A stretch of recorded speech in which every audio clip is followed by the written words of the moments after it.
Bom, a questão 32 aqui da UPF, ele dá o gráfico da variação da corrente elétrica em função do tempo de uma torneira que opera em 220 volts. E aí, durante 3 horas, tá? Daí ele diz que o custo do quilowatt-hora é 30 centavos e ele pede o valor a ser pago referente a esse tempo. Bom, a gente sabe que a energia é potência vezes tempo, a energia consumida. E aí, claro, né, cada corrente vai ter uma potência diferente. O que é bom de ver aqui? Que a corrente, vamos dividir em trechos, ó, trecho 1 e trecho 3, né? A corrente do trecho 1 e do trecho 3 é a mesma corrente. Então, potência é π. Tá? A corrente do trecho 1 é 10 amperes, do gráfico aqui, ó. E a DDT ele falou que é 220 volts. Tá, então, essa potência é 2.200 watts. Né? Esses 2.200 watts vão funcionar por 2 horas, né? Porque é 1 hora no trecho 1 e 1 hora no trecho 3.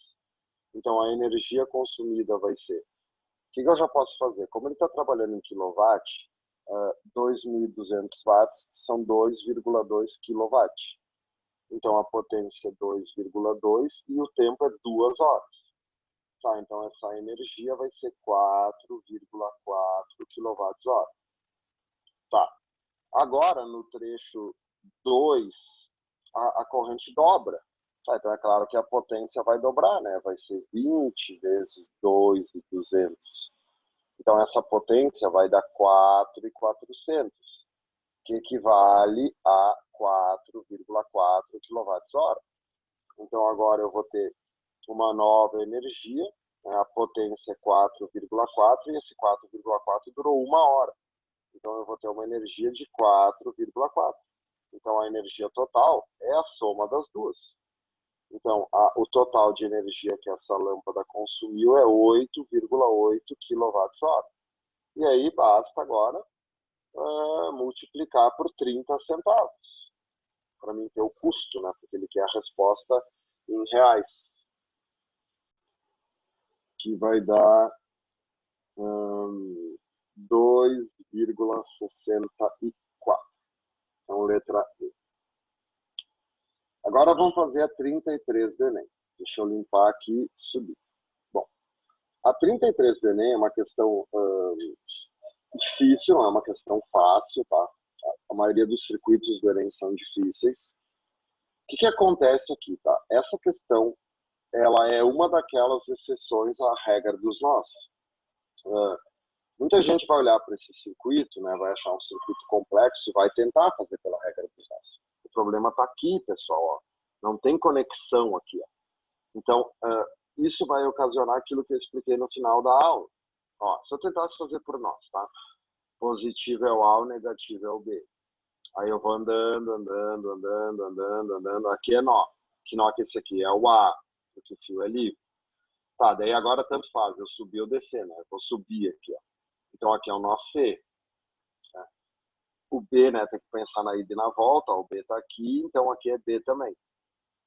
Tá, então só tem o nó C. Cuida que isso aqui não é nó, né? Isso aqui é uma curva. E agora, se eu for aqui por baixo, eu vou ter outro nó aqui, que é o D. Só que na hora que eu for esticar isso aqui, ó, do A até o B, e no meio eu vou ter o C e o D, qual é o problema que eu vou ter? Não tem conexão entre o C e o D. Né? Ó, do A para o C. Do A para o C tem um resistor que vale 60. Tá, e aí eu chego aqui, do C para o D. Nunca vai ter resistor do C para o D. Tá vendo? Depois o C, ele vai para o B por 2 caminhos. Ó, um caminho de 60 e um caminho de 30. Tá, então eu vou ter que fazer assim, né? Do C para o B, ó, tem um resistor que vale 60 e aí tem outro resistor que vale 30. E aí vai ficando muito ruim de resolver, porque vai ficar o meio aqui, ó. Esse meio aqui, ele nunca vai ter resistência. Porque agora, ó, agora eu vou do A para o D, que vale 60. Então eu vou ter que fazer uma que vai do A para o D, que vale 60. E aí depois eu vou ter que fazer do D para o B, né? Aí eu vou ter duas aqui, ó. Então, o que tem que perceber quando isso acontece? Não adianta tentar fazer isso por nós. Quando os nós não têm sequência, esquece os nós, limpa tudo. E aí o que tem que pensar? Ó? Tem que visualizar o circuito. A e B.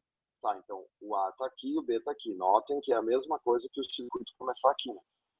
Quando a corrente chega aqui, o que ela vai fazer?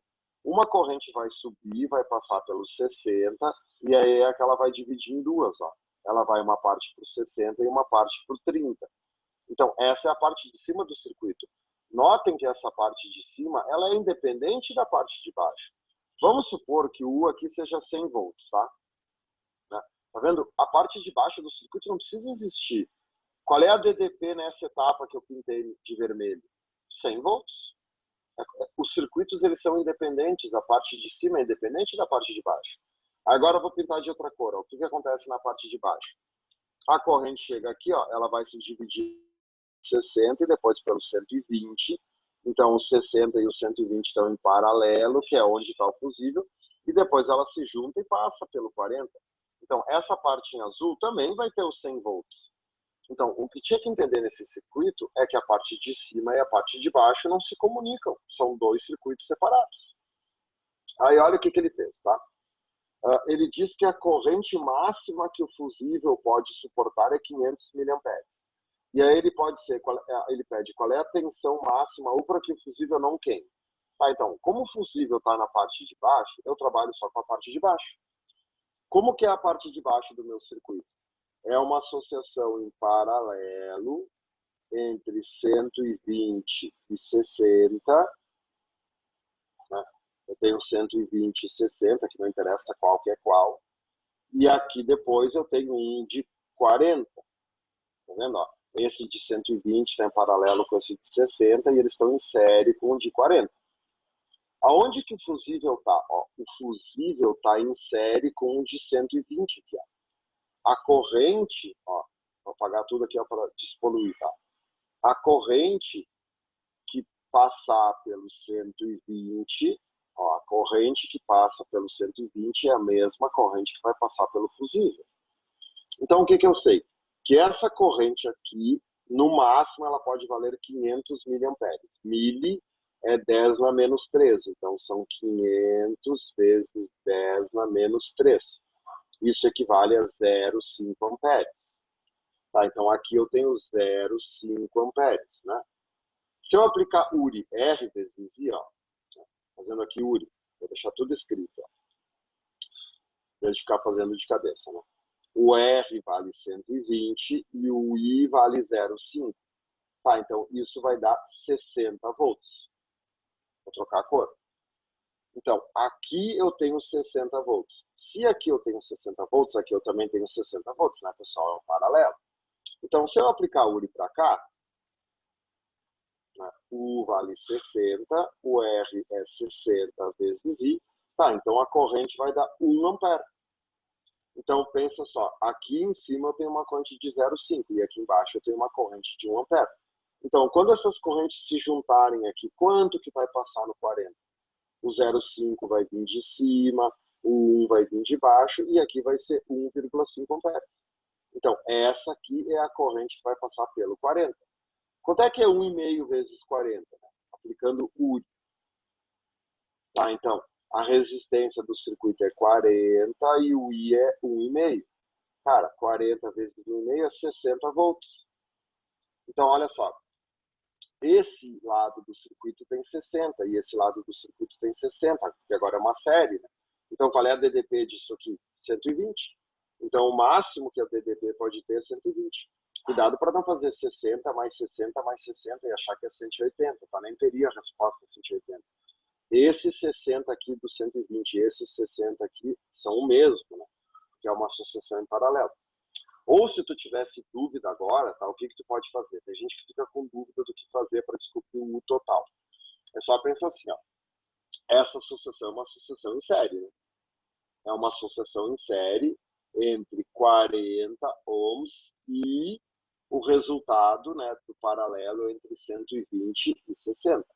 Então, calcula o paralelo entre 120 e 60. Ó. Fica 120 vezes 60 sobre 120 mais 60, certo? Se tu fizer isso aqui, se tu fizer esse cálculo, tu vai ver que vai dar 40 a resistência equivalente. Então, tu tem uma associação em série de 40 com 40. E qual é a corrente que passa por essa associação? A corrente total. Qual é a corrente total que eu descobri? 1,5 amperes. Então, bastaria agora eu fazer URI. Né? Eu sei que a resistência desse circuito é 80 e a corrente é 1,5. Vai dar o 120 de novo. Mas não precisaria fazer isso, tá? Entendendo que era só somar qualquer um desses dois 60 com esse 60, porque numa associação em série a voltagem se divide. E tu vê, ó, a parte de cima não serve para nada. Tu não usa para nada a parte de cima. Porque se tu descobriu que a DDP aqui na parte de baixo é 120, qual é que vai ser a DDP na parte de cima? 120 também, porque são circuitos independentes. Era uma questão bem malandra, tá? Beleza? Eu vou fazer a 34. Deixa eu subir aqui. 34 a 35, né? Já que estamos aí. Então, vamos lá. No circuito ao lado temos 3 lâmpadas. A lâmpada 1 ela tem que receber 120 volts para produzir 60 watts. A 2, 120, ela produz 40 e a 3, 120, produz 40. Então, olha só, cuidem com essas questões. O que é isso aqui? Isso aqui se chama tensão nominal, potência nominal.